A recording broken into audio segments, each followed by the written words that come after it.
අයිබෝන් ඇග්‍රොටෙක් සොලූෂන් ශ්‍රී Lanka YouTube channel එකට ඔබ සාදරයෙන් පිළිගන්නවා. අද වීඩියෝ එකක් මගෙන් ඔයගොල්ලෝ දැනුවත් කරන්න බලාපොරොත්තු වෙන්නේ වී වගාවේදී මෙන්ම ගොඩගොවක වගාවේදී වගාව පිහිටුවීමට කලින් ඉපනල්ලේ එහෙම නැත්නම් බැද්දේ වල් ටික සාර්ථකව මර්ධනය කරන්න ගොවි මහත්තුරු වැඩිපුරම භාවිතා කරන ජනප්‍රියම වල් මර්ධන ක්‍රමය වන රසායනික වල් මර්ධන ක්‍රමය වන ග්ලයිෆොසේට් භාවිතය ගැන. එහෙම නැත්නම් ග්ලයිෆොසේට් වලින් කොහොමද වල් මර්ධනය වෙන්නේ? ග්ලයිෆොසේට් ගැන ඔබ දන්න කරුණු කීපයක් පිළිබඳව අද දැනුවත් කරන්න බලාපොරොත්තු වෙනවා. ග්ලයිෆොසේට් වලට අමතරව මොනවද වෙළඳපොළ තියෙන වල්නාශක? ග්ලයිෆොසේට් වලට අමතරව තියෙනවා ග්ලූෆොසේට් ඇමෝනියම් ඩයිරෝන් කියලා සියලු වල් මර්ධනය කරන වෙනත් වල්නාශකද වෙළඳපොළේ මිලදී ගැනීමේ හැකියාව තියෙනවා. ඒ වගේම තමයි පසුගිය ග්ලයිෆොසේට් තහනමත් සමගම වෙළඳපළට ග්ලයිෆොසේට් අඩංගු ව්‍යාජ නිෂ්පාදන රාශියක් ආවා. මම හිතන්නේ ඒ වගේ ප්‍රමිතිය ගත්තම අතන ලංකාවට සුදුසු එහෙම නැත්නම් නිර්දේශ කරපු තත්ත්වයක් නෙවෙයි තියෙන්නේ. අපි දන්නවා ලංකාවට ගේන එහෙම පරිභෝජනාශක රෙජිස්ටර් කාර්යාලයමයි නීතිමය වශයෙන් අවසර තියෙන්නේ 136 කියන ග්ලයිෆොසේට් තමයි. ඒ කියන්නේ ලීටර් එකකට අඩංගු ග්‍රෑම් ප්‍රමාණය ග්‍රෑම් 36 කියන සාන්ද්‍රණය යුතු වල්නාශක එහෙම නැත්නම් ග්ලයිෆොසේට් පමණයි ලංකාවට ගෙනීමේ හැකියාවක් තියෙන්නේ. නමුත් ව්‍යාජ නිෂ්පාදනය වෙනකොට 71 165 මෙවැනි ග්ලයිෆොසේට් අඩංගු වල්නාශකයක් පහුගිය කාලේ වෙළඳපොළේ දකින්නට තිබුණා. ග්ලයිෆොසේට් මගින් මොනවද මර්ධනය වල් පැලෑටි ගත්තොත් ඇත්තටම කාස්ටිය භූගත කඳල් සහිත රහිත මේ සියලුම වල් පැලෑටි විනාශ කිරීමේ හැකියාවක් මේ ග්ලයිෆොසේට් වලට තියෙනවා. ඒක නිසා වී වගාවේ මෙන්ම ගොඩබෝග වගාවේදී අපිට වගාවට පෙර සියලු වල් මර්ධනය කරන්න ග්ලයිෆොසේට් භාවිත කරන්න පුළුවන්. එතකොට මේ ග්ලයිෆොසේට් විශේෂයෙන්ම වර්තමානයේ වී වගාවත් එක්ක වර්ධනය වෙන අභියෝගයක් වෙමින් පවතින වල් වී මර්ධනය සඳහා බිම් සැකසීමට පෙර ග්ලයිෆොසේට් භාවිත කිරීම ඒකාබද්ධ වල් පැලෑටි පාලන ක්‍රමේ පළවෙනි අධීර විදියට අපිට ඔබව දැනුවත් කරන්න පුළුවන්. ග්ලයිෆොසේට් ක්‍රමයට වල් මර්ධනය ඇයි මෙච්චරම ජනප්‍රිය? එහෙම වෙන්න හේතුව තමයි ඇත්තටම ග්ලයිෆොසේට් මගින් වල් මර්ධනය කරන්න ගියාම වියදම අඩුයි. එහෙම නැත්නම් අපිට වැඩි ශ්‍රමයක් වැඩි කාලයක් වැය වෙනවා. මේ ගැටලුව විසඳ ගන්න පුළුවන් වර්තමානයේ ශ්‍රම හිඟියත් එක්ක ග්ලයිෆොසේට් මගින් වල් මර්ධනය කිරීම ලේසි පාසු එහෙම නැත්නම් වියදම් අඩු කරන ක්‍රමයක් වෙලා තියෙනවා. ඒ වගේම තමයි ග්ලයිෆොසේට් අපිට ලේසියෙන් පාසුවට වෙළඳපොළේ මිලදී ගැනීමේ හැකියාවකුත් තියෙනවා. ඒක නිසා ගොවින් ඒ සඳහා පෙළඹීම වැඩි. ඒ වගේම තමයි ග්ලයිෆොසේට් යොදලා වල් මර්ධනය කරපුවම මම කලින් කිව්වා භූගත කඳන් සමග මර්ධනය වෙන නිසා බිම් සකස් කිරීමේදී එහෙම සැහැල්ලු ගතියක් ඇති වෙනවා. පස යම් බුරුල් වීමක් ඇති වෙනවා. ඒක රසායනිකයේ බලපෑම නිසා නෙවෙයි භූගත කඳන් කොටසු හිතන් විනාශ වෙන නිසා ඒ අවකාශ තත්ත්වයන් ඇති වෙන නිසා බිම් සකස් කිරීමට පහසු වෙනවා. ඒක නිසා ගොවින් ජනප්‍රිය ක්‍රමයේ විදිහට එහෙම නැත්නම් ගැළපෙන ශ්‍රමයෙන් තත්ත්වයකට ගැළපෙන ක්‍රමයක් විදිහට ග්ලයිෆොසේට් වලට උරු වෙලා ඉන්නවා. අපි දැන් බලමු ග්ලයිෆොසේට් වලින් කොහොමද වල් මර්ධනය වෙන්නේ කියලා. ඇත්තටම ග්ලයිෆොසේට් යෙදුවට පස්සේ පත්‍රහරා ග්ලයිෆොසේට් උරාගෙන මුළු ශාකේ පුරාම ගමන් කරනවා. මුල් දක්වා ගමන් කරනවා ග්ලයිෆොසේට්. ගමන් කරලා ශාකයේ තුල තියෙන එහෙම නැත්නම් වල් පැලෑටියේ තුල තියෙන ප්‍රෝටීන් නිෂ්පාදන ඇමයිනෝ අම්ල නිෂේධනය කරනවා. එහෙම නැත්නම් අක්‍රිය කරනවා. ඊට පස්සේ ඒ තුලින් ශාකයේ විජලනයටපත් වෙලා දින 4-5ක් වගේ කාලයක් යනකොට මුළු ශාකයම අකර්මණ්‍ය වෙලා මැරීමට ලක් වෙනවා. සාමාන්‍ය ග්ලයිෆොසේට් යොදලා දින 4-5ක් යනකොට මුළු වල් පැලෑටියම කහවීමකට ලක් වෙනවා. එහෙම නැත්නම් කහවීම ඇති වෙනවා. ඊපස්සේ සති දෙකක් යනකොට සම්පූර්ණයෙන්ම විජලනය වෙලා වියලි තත්ත්වයකට පත් වෙනවා වල් පැලෑටි සියල්ල. අපි දැන් බලමු ග්ලයිෆොසේට් වලින් සාර්ථකව වල් මර්ධනය වෙන්න නම් අපි පිළිපැදිය යුතු එහෙම නැත්නම් අපි අනුගමනය කළ යුතු පිළිවෙත් මොනවද කියලා. ඇත්තෙන්ම ග්ලයිෆොසේට් වලින් සාර්ථකව වල් මර්ධනය කරගන්න අපි භූගත කඳන් පවා විනාශ කරගන්න ඕන නම් අපි ග්ලයිෆොසේට් ලීටර් 16 ටැංකියට මිලිලීටර් 200ක් භාවිතා කරන්න ඕනේ. එහෙනම් භාවිතා කරොත් තමයි සාර්ථකව වල් මර්ධනය වෙන්නේ. ඊට අමතරව මේ ග්ලයිෆොසේට් මිශ්‍ර කිරීම සඳහා පිරිසිදු ජලය භාවිතා කරන්න ඕනේ. මඩ සහිත වතුර භාවිතා කරොත් ඒ මගින් ග්ලයිෆොසේට් වල ක්‍රියාකාරීත්වය අක්‍රිය වෙනවා. ඒක නිසා පිරිසිදු ජලය භාවිතා කිරීම ඉතාම වැදගත්. ඊළඟ කාරණය තමයි ග්ලයිෆොසේට් යෙදීමට භාවිතා කරන උපකරණ. මේ සඳහා නැට්සැක් දියරීසන යන්ත්‍රයක් අතින් ක්‍රියාත්මක කරන දියරීසන යන්ත්‍රයක් අපි භාවිතා කරන්න ඕනේ.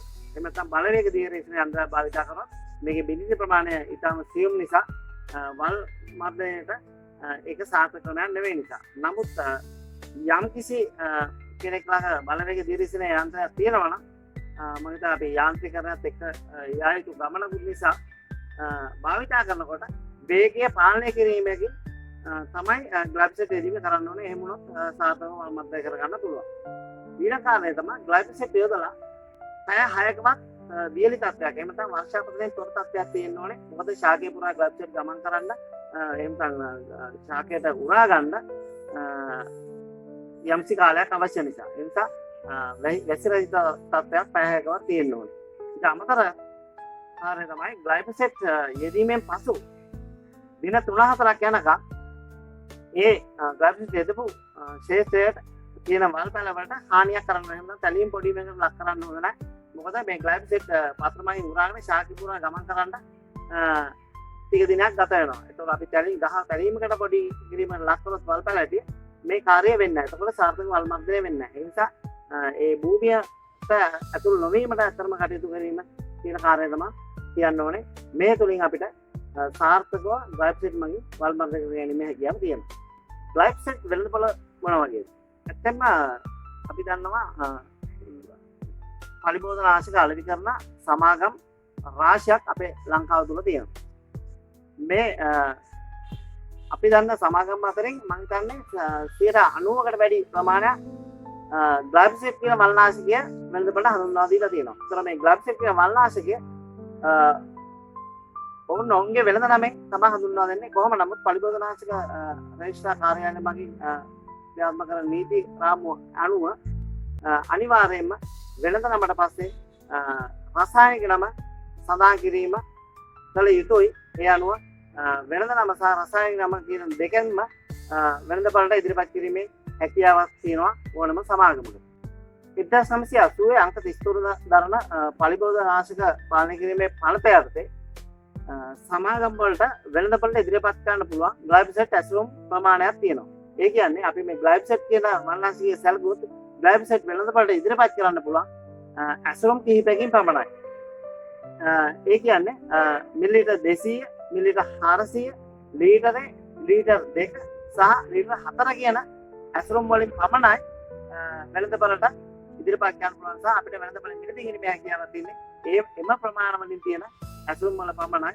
ඒ වීදුරු බෝතල් හෝ ප්ලාස්ටික් බඳුන් වල සහ සමහර ග්ලයිෆොසේට් වර්ග එනවා මේ කැට ආකාරයෙන් එහෙම නැත්නම් කුඩු ආකාරයෙන්. ඒතකොට මෙවැනි ඒවා ඒ අදාළ ඇසුරුම් වලින් තමයි වෙළඳපළට ඉදිරිපත් කිරීමේ හැකියාව තියෙන්නේ. වල්නාශක භාවිතයේදී නැත්නම් ග්ලයිෆොසේට් භාවිතයේදී ගොඩාක් කරන අතපස්සින් එහෙම නැත්නම් වැරදි කීපයක් තියෙනවා. අතරම මේ 136 ග්ලයිෆොසේට් මිලිලීටර් 200ක් තමයි භාවිතා කරන්න තියෙන ලීටර් 16 ටංගේ. නමුත් ගොවි මහතුරු මේ ක්‍රියාකාරීත්වය වැඩි කරගන්න කියලා විවිධ දේවල් මිශ්‍ර කරනවා.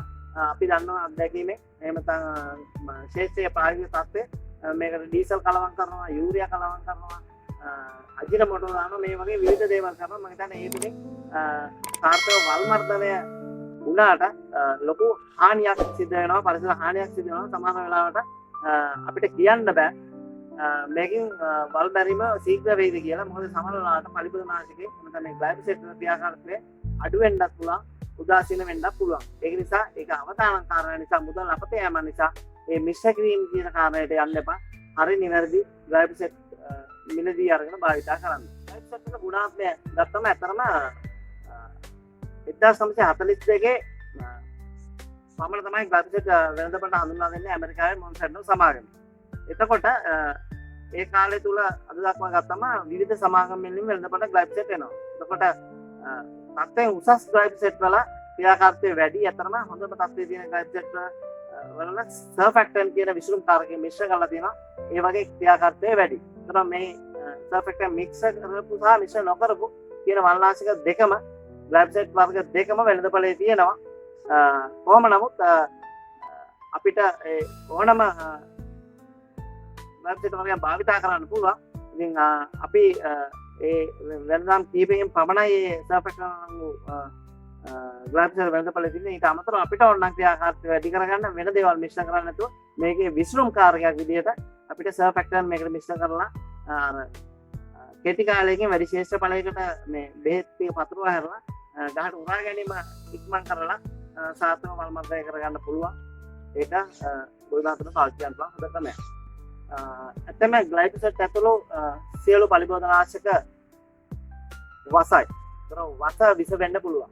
අපි දන්නවා භෝග වලට ජලය පවා විස වෙනවා මාත්‍රාව එහෙම නැත්නම් ප්‍රමාණය වැඩි වුණාම. ඒ නිසා බොහෝ පරිස්සමෙන් පලිබෝධනාශක භාවිත කරන්න ඕනේ. මොකද අපි යන මේ කෘෂි ආර්ථිකයේ ආර්ථික ශක්තිමත් කරන්න යන ගමනේදී මේවා ආරක්ෂාකාරී ලෙස භාවිත නොකරොත් අපිට ඉදිරියේදී ලොකු අර්බුද රාශියකට මුහුණ දෙන්න වෙනවා. ඒ නිසා මෙම පරිබෝධනාශක භාවිත කරනකොට අපි ආරක්ෂාකාරී පිළිවෙත් උපදේශ නිර්දේශයන් පරිදි පිළිපදිමින් කෘෂි ආර්ථිකයට දායක වෙන්න හැමෝම අධිෂ්ඨාන කරගන්න ඕනේ. එහෙම නැත්නම් අපිට අනාගතයේදී ලොකු අර්බුද ආර්ථික අර්බුද රාශියකට මුහුණ දෙන්න සිදෙනවා. සෞඛ්‍ය ප්‍රශ්න රාශියකට මුහුණ දෙන්න සිදෙනවා. අපරීක්ෂාකාරී භාවිතය. එහෙමනම් මම හිතනවා අපි අද කතා කරන මාතෘකාව ග්ලයිෆොසේට් භාවිතය කොහොමද කරන්නේ, මේ ක්‍රියාකාරීත්වය කොහොමද, මේක වෙළඳපොළ තත්ත්වය කොහොමද, ආරක්ෂාකාරීත්වය මේක භාවිත කරන්නේ කොහොමද කියන පිළිබඳව ඔයගොල්ලන්ට දැනුමක් අවබෝධයක් ලැබෙන්න ඇති. අමතක කරන්න බා ඇග්‍රොටෙක් සොලියුෂන් ශ්‍රී ලංකා YouTube channel එක subscribe කරන්න, bell icon එක click කරලා තියන්න අපගේ නවතම වීඩියෝ නරඹන්න. ඒ වගේම මේ දැනුම තවත් කෙනෙකුට වැදගත් වෙන්න, ප්‍රයෝජනවත් වෙන්න මේක share කරන්න. ෂෙයා කරලා ඔවුන්ගේ දැනුම වැඩි කර ගැනීමට සහාය වෙන්න. ඒ වගේම ඔබට අපගේ මේ දැනුවත් කිරීම සම්බන්ධ මොනවාරි ගැටලුවක් ප්‍රශ්නයක් තියෙනවා නම් අපගේ WhatsApp දුරකථන අංකය හරහා අපිට පණිවිඩයක් දෙන්න. ඒ මගින් ඔබට මේ දැනුම තවදුරටත් නිරවුල් කරගෙන යාවත් චලනයේ හැකියාවක් තියෙනවා. එහෙමනම් මෙවැනි වැදගත් තාක්ෂණික තොරතුරු සමගින් ඔබ දැනුවත් කරන්න බලාපොරොත්තු වෙන්නේ සමුගන්නවා. ඔබ සැමට ආයුබෝවන්.